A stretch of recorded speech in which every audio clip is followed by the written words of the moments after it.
si Chis Escudero, kailangan niyang pagmukhain na fair siya, o di advantageous yan sa atin.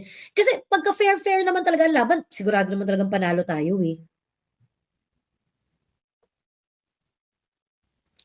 Pero,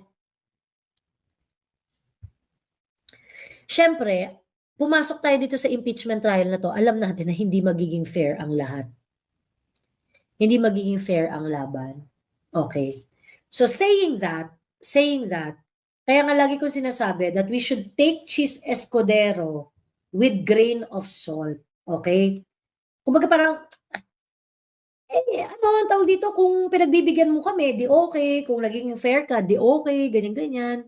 O di, pero binabantayan ka namin. Ganun yung approach ko kay Chis Escudero. So, I'm not going to thank him for anything or whatnot.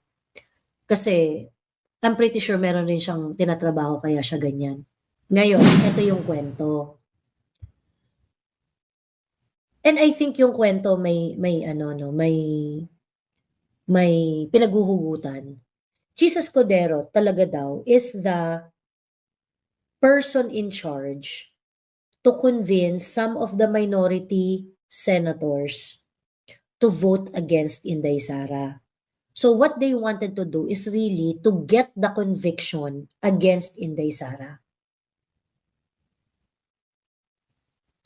Yun daw talaga ang gustong gawin. So, meron daw painstaking na conversation itong si Chis Escudero and itong sa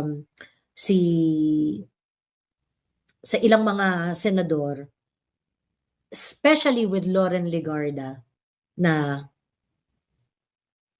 to vote, to convict Inday Sara. Ako, personal take ko sa pagli-leave ni Loren Legarda ha, personal take ko sa pagli-leave ni Loren Legarda, conflicted siya. Feeling ko conflicted si Loren. Kasi, si Loren, pagka bumoto siya sa conviction ni Inday Sara, her son is going to lose the Duterte votes. Sure ako dyan. And magiging pabigat si Loren Legarda para sa future aspirations ni Leandro Leviste. So kung ako si Loren Legarda, since hindi ako makakaboto ng conviction, alis na lang ako. Hindi na lang ako boboto. Magsa-self-exile na lang ako.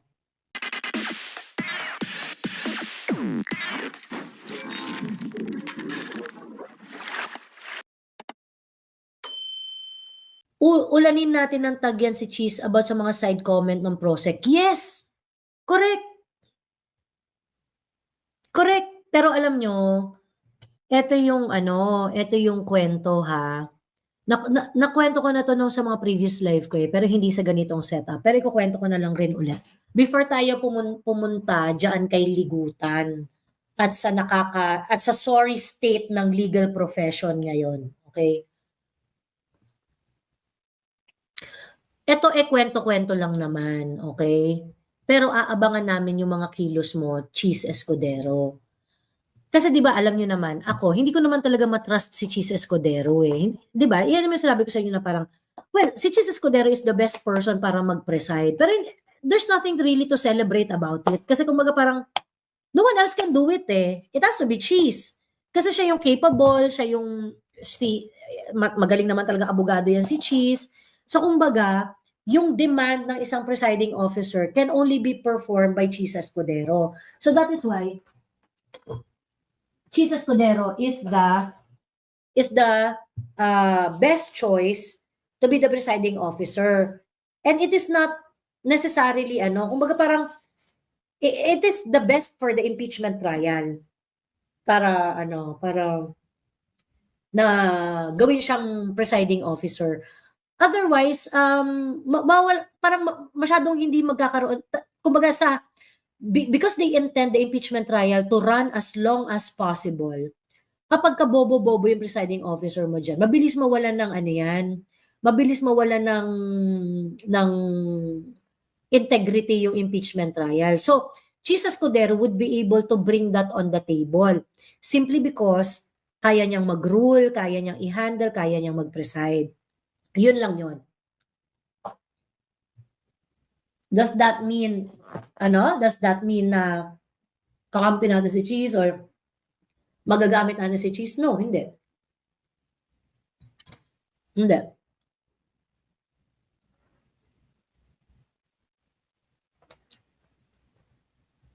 Sabi ni Epiphany Kim, Miss Joey, bakit ganito panay ads? Wala pang 5 minutes, nag-ads na tapos walang pang skip. Nabibitin tuloy ako sa usapan. Mga criminal strategy nila. Well, yung strategy nila is they're doing it because they can. Ganun lang kasimple.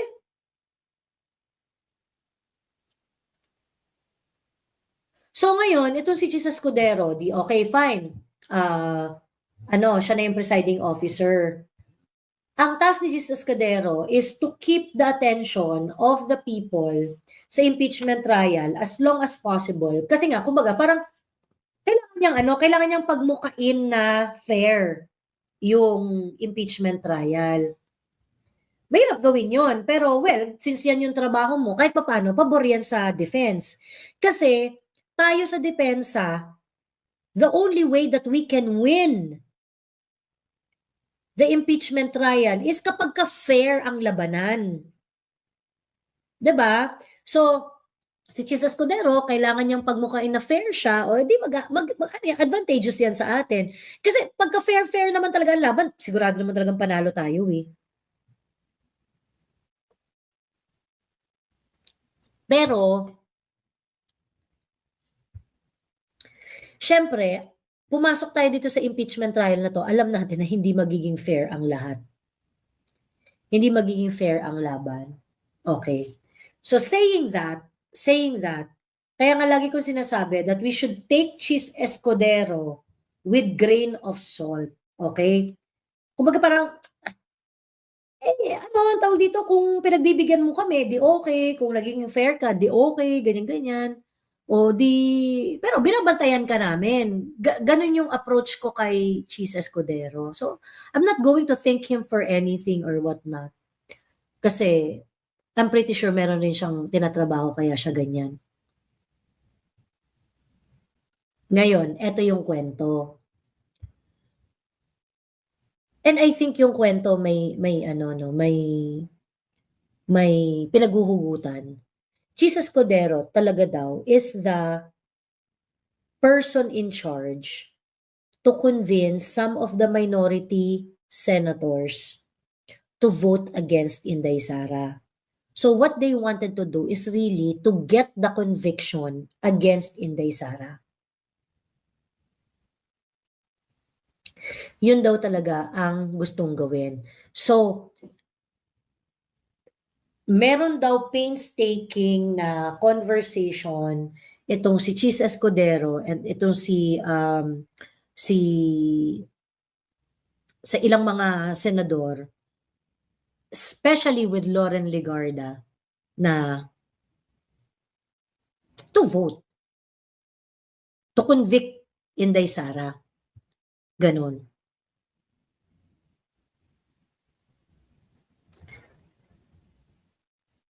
Miss Joey, pwede ba natin sabihin na hostel presiding officer si Chis dahil hindi tayo sure kung hanggang saan magiging fair si Chis? Well, oo, kaso wala yan sa eh.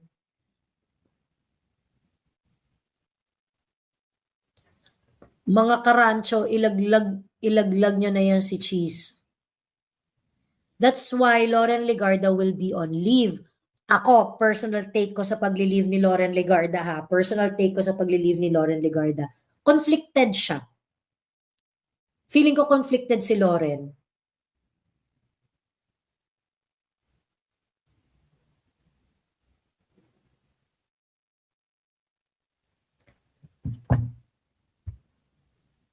Conflicted si Loren kasi si Loren,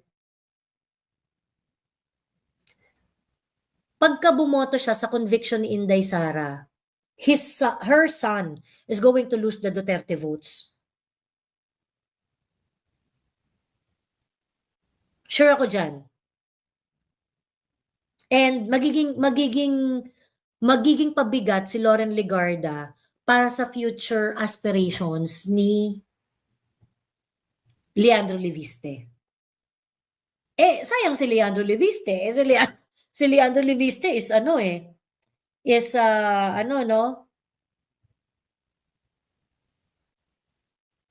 getting a lot of traction for all that he is doing.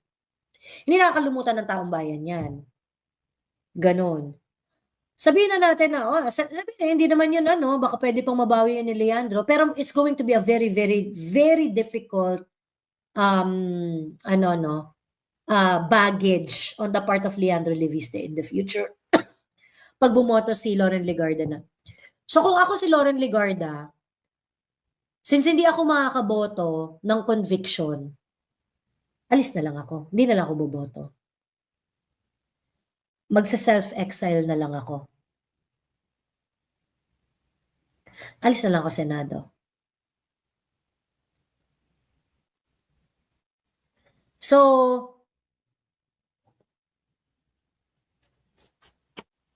in my case, my own view, pag nagsipag-alisan yung mga senador na pinipilit na bumoto against Inday Sara, kuwari si Loren, nag-self-exile si Loren. Kasi on leave na si Loren di ba? Di natin alam kung babalik pa yan. Pag bumalik yan si Loren Legarda sa Senado, baka na-convince na boboto against VP Sara. Sabi ni Bright, parang abstain na, di ba? Yes. Yes. Kung half-hearted ka at hindi ka makakaboto ng conviction for VP Sara, the next best thing is mag-self-exile ka.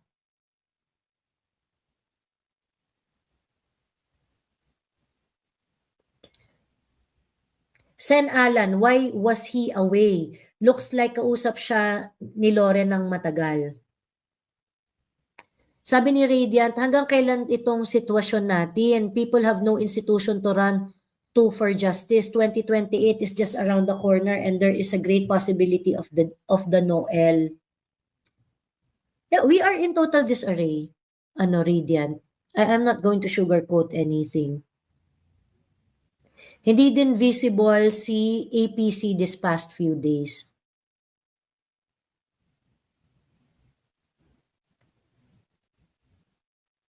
Pwede ba mag-file ang Filipino na stop ang impeachment, alang kwenta at sayang ang pera ng Pilipino? That's what Attorney Torion did. Ang ginawa ng Supreme Court. Hindi na tayo pinapakinggan ng Supreme Court. My God! Diyos me, ano ba bang proof ang kailangan nyo dyan? Diba, lumapit na nga tayo sa Supreme Court.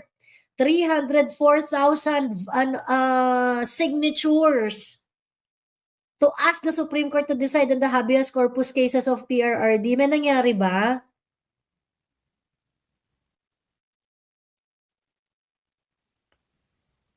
May nangyari ba? Di ba wala naman? So, yung mga, pwede ba tayong mag-file? Pwede ba?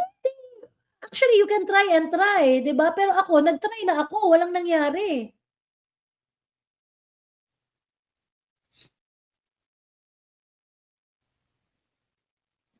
And the only way really is for the people to unite. 'Di ba? Na magkaisa ang mga tao, magkaisa ang mga Pilipino. Yan talaga yung yan talaga yung pamamaraan.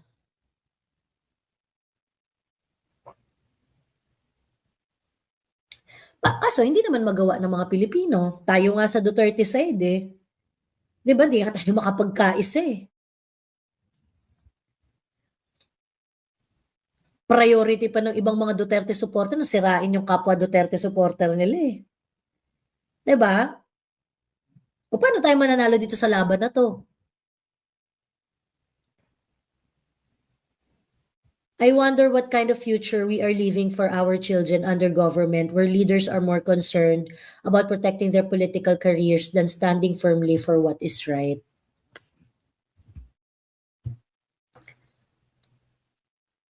Supreme Court is playing safe. It is really up to us, sabi ni Runner. Ayan ang sinasabi ko na nga, 'di ba? Ever since the world began, yan ang sinasabi ko sa inyo, since uh, since hindi sila nagde-decide sa habeas corpus case ni PRRD. At that point, I know that we only have each other. The Filipinos would only have each other. So how are we going to unite? Yan ang question. Because I do not have the answer for that. I am not a unifying figure. 'Di ba? Ako sinasabi ko lang na ang pag-asa lang talaga ng bansang ito ay magkaisa. Who is going to unite the Filipino people? I do not know.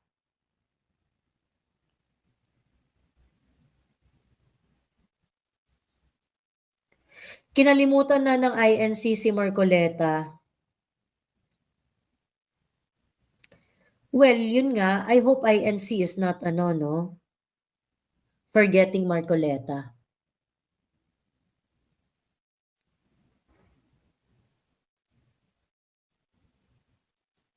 Ayun.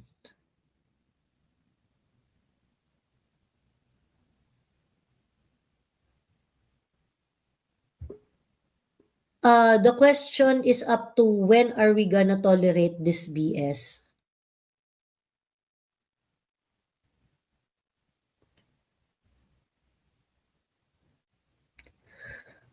Pagod na tao, Miss Joey, wala na nangyari sa Revo kasi lalo gugulo, pinastas, wala rin naman mabuting changes. Judiciary, executive, legislative, we are really left on our own. We really need a leader na yung talagang kamay na bakal. Yung si PRRD, hindi pa siya kamay na bakal eh. Ang bait pa ni PRRD. Sa totoo lang, kailangan natin ng leader na hindi mabibili, hindi magpapakompromiso. So that is why, kailangan natin si VP. Siya talaga. Siya talaga yung in the best position to troubleshoot our problem.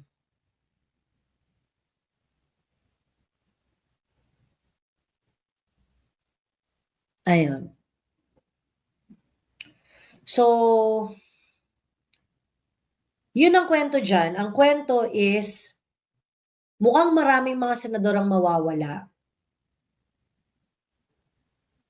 because they are being forced to vote to convict Inday Sara. At yung mga senador na hindi maatim na bumoto ng conviction ni Inday Sara, instead of voting to convict Inday Sara, they are just going to remove themselves sa impeachment trial. Yung mga pag-delay sa impeachment trial, eto ay mga nachika lang naman sa akin ng mga, ito ay mga nachika lang naman sa akin ng mga taong ang tawag dito, chika lang to ng mga taong madadaldal. Eh, pagka walang mga impeachment, yun yung nagiging nagiging takbo ng kwentuhan. Ngayon, anong mangyayari kapag hindi na nagpapakita yung mga maiingay sa impeachment trial? Kasi nga nakita natin, from day 1 to day 16, kapag patas ang labanan, pagka patas ang playing field, wala talagang mapatunayan ang prosecution. Wala talaga sila mapatunayan. Pagkatapos dadagdagan mo pa ng Alan Peter Cayetano, dadagdagan mo pa Pia Cayetano, dadagdagan mo pang Robin Padilla, Senator Loren was also pitching in once in a while, handyan pa si Amy Marcos. It's very difficult to prove their case. So, ang gagawin nila, tanggalin mo yung mga madaldaldal, yung mga palasabat dyan sa impeachment trial. And I hope the defense is also taking it into consideration, na darating ang panahon na yung impeachment trial na yan, talagang yung defense is going to be on their own. So they have to be truly, truly aggressive. Kasi ang magsasalita na lang dyan si Amy Marcos. Yun ay kung hindi nila itutuloy ang mga kaso kay Amy Marcos.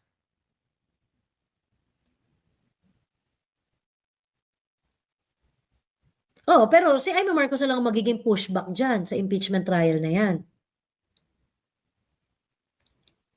Kasi hindi naman nagsasalita yung kakampi natin si La Villar eh, di ba? Hindi naman nagsasalita yan at all eh. Or parang once yata nagsalita si Mark Villa. Pero walang ano.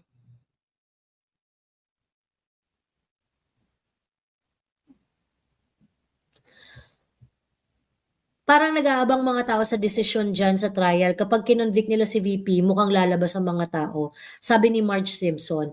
Marge Simpson, I also would like to think of it that way, ano? Pero maging totoo tayo, kinulong si PRRD, kinidnap dinala sa Hague, lumabas ba ang mga tao? So, let us stop thinking yung mga ganyan, yung mga hopeless, ano, no, yung mga eto ano ko lang, suggestion ko lang 'to sa mga kapwa ko umaasa sa magandang Pilipinas bukas, okey? Huwag tayong baguhin natin yung mindset natin. Baguhin natin yung mindset na and to be honest with you,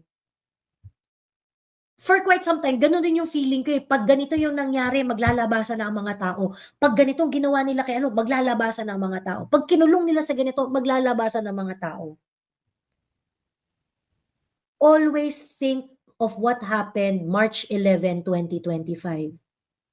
Kinidnap nila, kinulong nila ang pinaka-popular na Pilipino sa buong Pilipinas.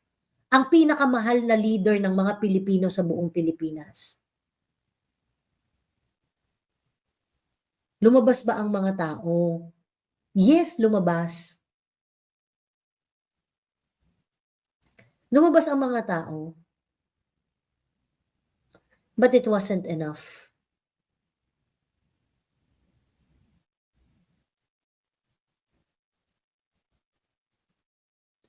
So, kung nag-iisip kayo na gusto niyong palabasin ang mga tao, it has to be something that is way, way, way bigger than the paglabas ng mga tao na nangyari nung kinidnap si PRRD.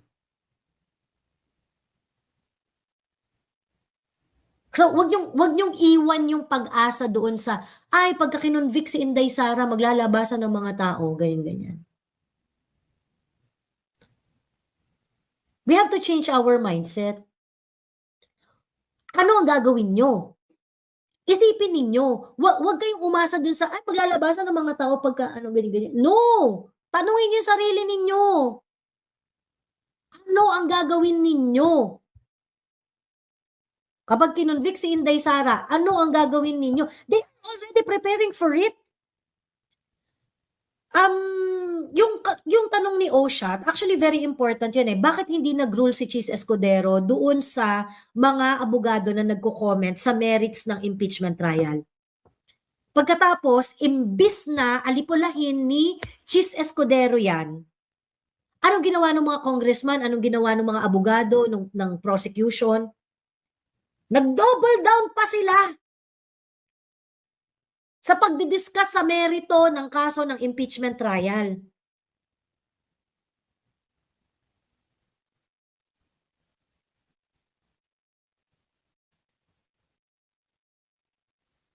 Sabi ni Andre Fox, ilang beses na tayong inilubog sa baha, hindi pa din galit na galit ang mga tao. Tama si Joey, we deserve what we tolerate. We deserve it because we are not pushing back enough. Correct. Eh, well, we have to, alam niyo sa totoo lang dito sa Netherlands, nandito pa ako sa Netherlands ngayon eh, merong massive rally na nangyayari ngayon dito sa Netherlands. There is a nitrogen program that the Netherlands government is trying to implement in which the farmers are all opposed to it. So sinasabi ng mga farmers is that kasi parang gusto nilang i-ban yung nitrogen sa farming ganyan-ganyan whatsoever. So ngayon ang mangyayari magbabago sila ng operation sa farming nila, magtataasan lahat ng cost at maraming mga farmers ang maaapektuhan. Maapektuhan kita nila, maapektuhan operations nila and things like that. Ang ginawa ng mga farmers dito sa Netherlands,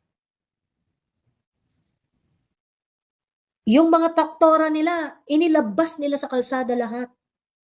Sabay-sabay ang protesta. Sabay-sabay ang protesta. May mga debate ngayon kasi kumbaga, kasi nung parang may mga aksidente raw na nangyari in relation dun sa mga traktorang lumabas sa kalsada, kineso-kineso. So may mga banggaan, may mga fatalities, ganyan-ganyan. So meron din sa mga debate like, parang, the right to protest versus public safety, kineso-kineso. Meron rin sila mga ganong conversation on the side. But, you see how they push back against a government policy that they do not want to happen.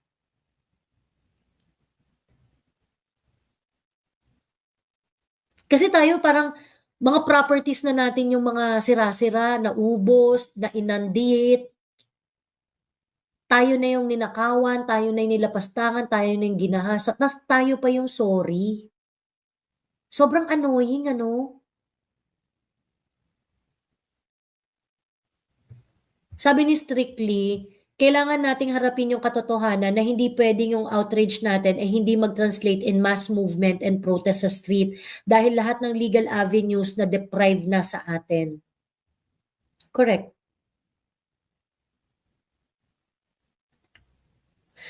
Bakit ganito magtiis ang mga Pinoy? Correct.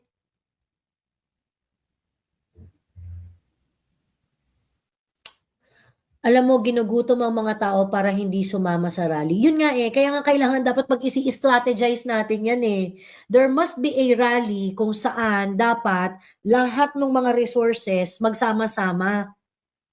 Magpakain yung mga mayayaman dyan, maghatid kayo ng food, o 'di ba? Para lahat ng gutom o pumunta dun sa rally Pag nagpunta kayo sa rally, busog kayo, di kayo magugutom, 'di ba? Mga ganong diskarte. 'Di ba? O sa lahat ng gutom, gutom kayo, mag-rally kayo doon, punta kayo doon. Gano'n.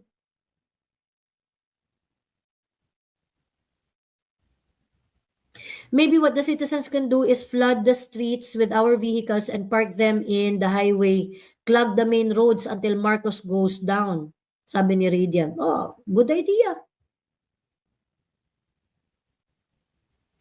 Sabi ni DDS Vancouver, totoo yan, Joey. Days before nung rally namin dito, kung saan kinuyog namin si ICC, daming nagsabing sasama sila, truck-truck daw darating. Pero sa araw ng rally, around 10 lang kaming dumating.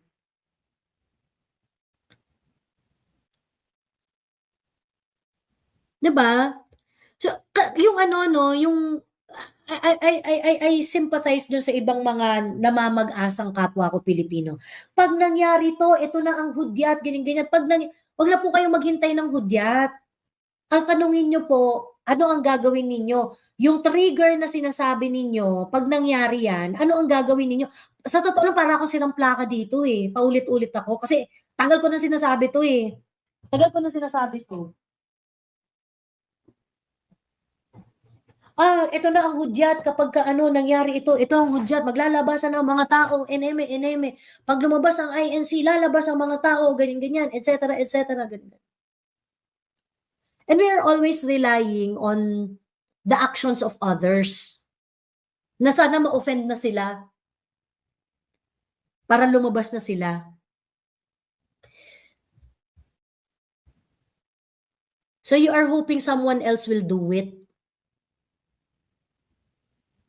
'Di ba? Wala bang political operator ang Dutertista movement, sabi ni Chris Santi. It looks like wala. kaya yung mga kaya ang drama sa DDS side pagalingan. 'Di ba? Ako ang pinaka-solid na DDS. Tao yan ni Mangga. Kaya ang cheap ng mga issue natin dito sa DDS side. 'Di ba?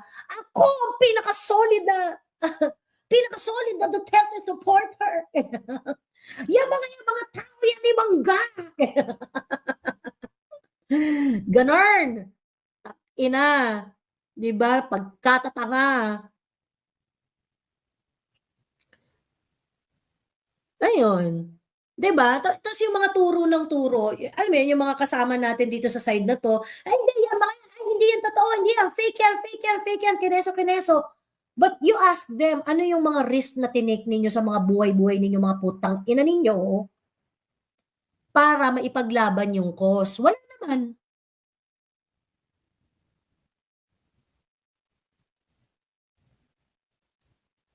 Tapos grabe yung batikos nila kasi nakausap niyo raw po si Miss H. Pinuntahan ni Miss Hanelet Avancenia si PRRD sa kulungan. Gusto mo ng update? Alam naman hindi mo kausapin si Hanelet.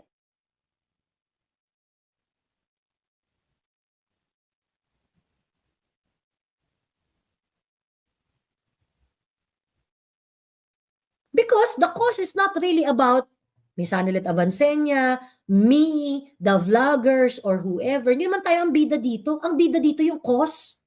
At ang sentro ng cause si PRRD kasi karapatan niya yung nilapastangan eh. 'Di ba? Kung kunwari gagawin mo yung isip mo kasing babaw lang ng pag-iisip nila, kasing babaw lang ng pag-iisip ng mga gustong maging bida. Kunwari ibaba mo yung level ng iyong politics dun sa personal politics na gustong i-impose ng mga tatanga-tanga, 'di ba? Hindi na ako kukuha ng update sa ICC kasi si Miss Hanelet yung bibisite. So ano, hindi na natin babalitaan.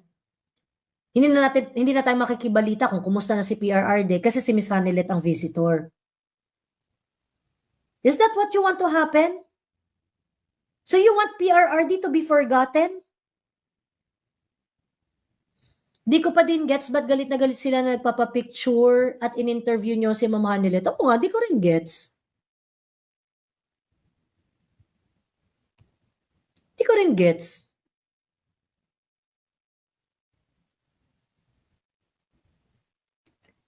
From Real Politic POV, where is this headed? May baraha pa ba si VP? Sabi ni Chris Santi.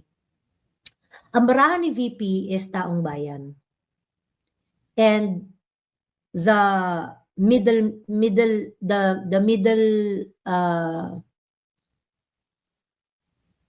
income earners and the rich people who are not oligarchs. Ayun. Alam mo, Joey, Filipino people just love to watch and reminisce. That's true, no? Ayaw kumilos. We do not want to put skin in the game. Merong ganyang issue dahil si Ma'am Hanelet ayaw na mag-update, bad move yan.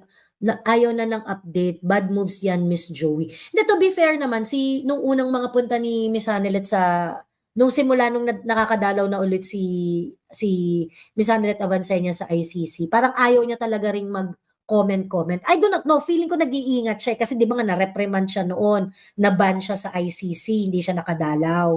So, probably yun yung reason kaya parang ayaw niyang magpa-interview noon. Actually ako, na-surprise rin ako na sinagot rin ni Miss Hanelet Avancenia yung mga question. Kasi pwede naman niyang sabihin na parang, hindi, wag na lang tayo mag-interview, mag-ingat lang tayo at baka ganun. Kasi syempre, siguro iniingatan niya yung mga dalaw niya, yung visitation niya, yung things like that.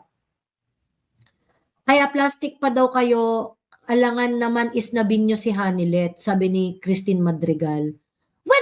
Sa totoo lang, whether I like Hanelet Avancenia or not, I'm still going to talk to her because she got in touch with PRRD. Siya lang yung, for this moment, for this month of August na siya yung dumadalaw-dalaw dyan, siya lang yung linya natin to PRRD. Siya ang makakapagpabalita sa atin kung kumusta na ba ang lagay ni PRRD.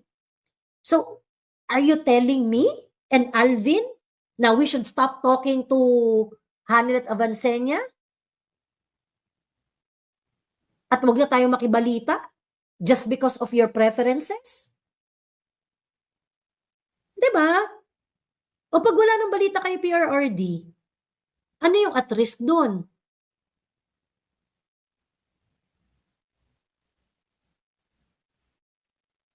Ayun. Noong una ang narrative nila, kaya daw kayo wala sa Hague dahil nandun si Hanilet. Tapos na-in-interview niyo ang admin, na-interview niyo, ang dami din sinasabi, saan tayo lulugar? Correct! Yan kasi yung problema eh. Yan yung problema kapag meron kang mentality na kailangan ako lang ang bida. Kailangan ako lang ang kemerut, ganyan-ganyan. Ako lang, ganyan. Yung ako lang ang pwede. Ako lang ang pwede mentality, ganyan. Correct, Miss Joey. Kung gusto ng update kay PRRD, dapat hindi na mamili kung sino. Correct. And if you're not going to ask Miss Hanelet, how would we know if PRRD is doing okay? 'Di ba? Eh, si Miss Hanelet yung nakakausap kay PRRD. Eh, buti nga nakakapasok na siya eh. 'Di ba? At buti nga sumagot pa siya dun sa mga questions. Ayun. Messiah complex lang ya. I think the real trigger is something that affects all people. Gas prices, before it reached critical point, it magically went down. Mm. Oo.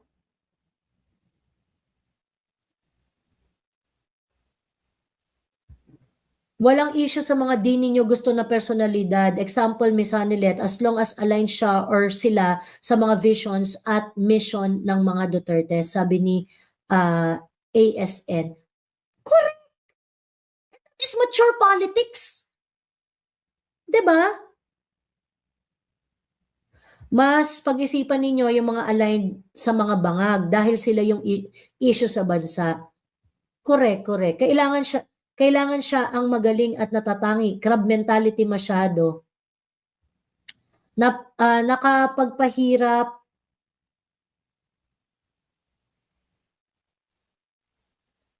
Tama ang ginagawa nyo, iniintriga lang kayo, binaba nyo,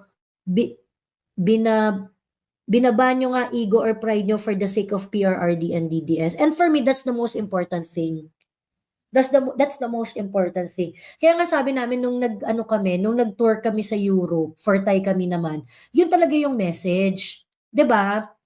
Lahat po ng gagawin ng mga leaders para sa Thai kami naman event, para sa cause natin. Lahat po ng gagawin nila na makakasuporta kay VP, kay PRRD, ganyan-ganyan. Lahat po ng mga gagawin nila para po diyan, willing po kaming suportahan.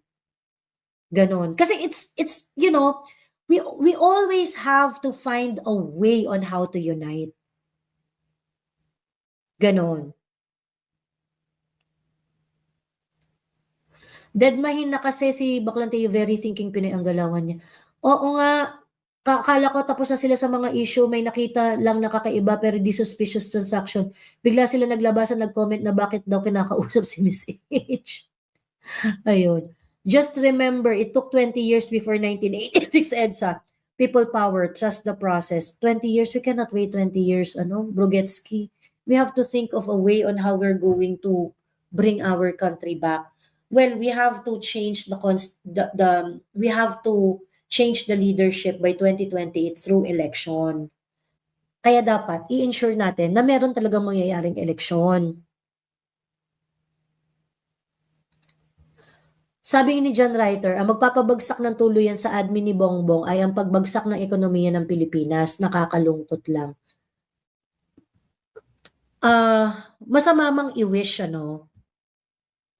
Masama mang i-wish kasi of course it's going to affect the lives of everyone in the Philippines. Pero hindi talaga tayo matututo.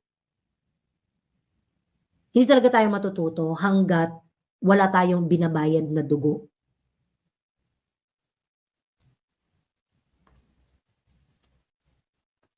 Hanggat wala tayong binabayad na dugo. Dugo sa kahirapan, dugong literal na dugo na namatay sa kapabayaan. Pero may mga nakausap nga akong mga Pilipino dito sa Europe. So, ano ko lang sa inyo, kumbaga ikwento ko lang sa inyo kung gaano kahirap tong fight na ito, kung gaano kahirap tong laban na to.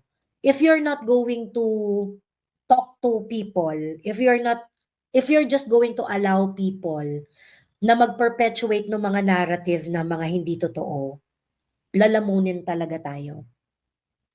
And yung kanina may nagtanong ano ba ang alas ni VP? Ang alas lang ni VP taong bayan. Yun ang alas ni VP sa totoo lang. Ayun. Okay. Kwento ko lang sa inyo kung gaano kasama itong sitwasyon natin ngayon. So meron ako nakilala ng mga Pilipino dito sa Europe. Nung nakilala ko sila, masisipag 'tong mga Pilipino na 'to 'no, mga Duterte supporter talaga, and they know exactly why they support PRRD. They know exactly kung ano yung mga ginawa ni PRRD, suportang binigay niya sa mga OFW and things like that. Tapos sabi niya, "Alam mo ba, doon nga sa church namin, yung pastor namin mismo, anti-Duterte. Galit na galit kay Inday." Gano'n. So ang sabi niya, ganito daw, yung bakit daw sa confidential funds ni Inday, ganito yung ginawa, yung kay PRRD daw, ang dami raw pinatay, ganyan-ganyan. So all the narrative that is being peddled by the anti-Dutertes, yun din yung sinasabi raw ng pastor nila. Wait lang Ayan, sorry, ayun. So ngayon, sabi niya, yung pastor daw nila, anti-Duterte nga, di nagkukwento. So siyempre ayaw nila ng gulo, ayaw nilang hindi sila magkasundo. Kasi siyempre yung pastor na yun kahit naman hindi mo kahit hindi mo naman kasundo sa politics, I'm pretty sure natutulungan ka niya sa mga spiritual needs mo, 'di ba? Kaya nga siya naging pastor 'di ba? Ikaw, meron ka ng political stand. Ikaw, alam mo na kung ano yung alignment mo sa politics. Pero siyempre, yung mga kasama mo sa church, marami doon hindi. Hindi pa aligned. Wala pa silang political stand or whatsoever. So ikaw, mananahimik ka. Hindi ka na lang magpo-push back kasi ayaw mo mag-away kayo. Yung iba mong mga churchmate na nirerespeto rin si pastor nyo at nagsabi siya ng mga ganung-ganung bagay about politics. Siyempre, maniniwala yon kay pastor. 'Di ba? Hi, Ate Wendy. Hello, hello. Kamusta ka? Hindi pa ate. Nandito pa ako sa Netherlands. Pero malapit na ako umuwi. Ayun. So, pag hindi ka nag-push back, makukuha at makukuha talaga nila yung mga taong walang alam. Ganyan kahirap yung laban natin. Kasi yung sa laban natin, ang sobrang organized at targeted ng pagpe-peddle nila ng narrative that they are actually using yung mga taong influential in order to perpetuate kung ano man yung gusto nilang ikalat. So for example, siguro si pastor baka nakakausap rin niya ng high-ranking leader ng mga grupong anti-Duterte, tas yun yung mga pinagkukuwento sa kanya, ganyan-ganyan. Kaya yun yung shinare niya sa simbahan niya. 'Di ba? Kaya yun shinare niya sa simbahan niya. So parang, siyempre magta-trust siya kasi siguro parang, presidente ng Gabriela Europe yung nakausap niya. Or presidente ng, alam mo yan, yung mga tibak-tibak na mga grupo. 'Di ba? It's actually very, very difficult. So, we really, whether we like it or not, we really have to learn how to change the mindset of the people who refuses facts.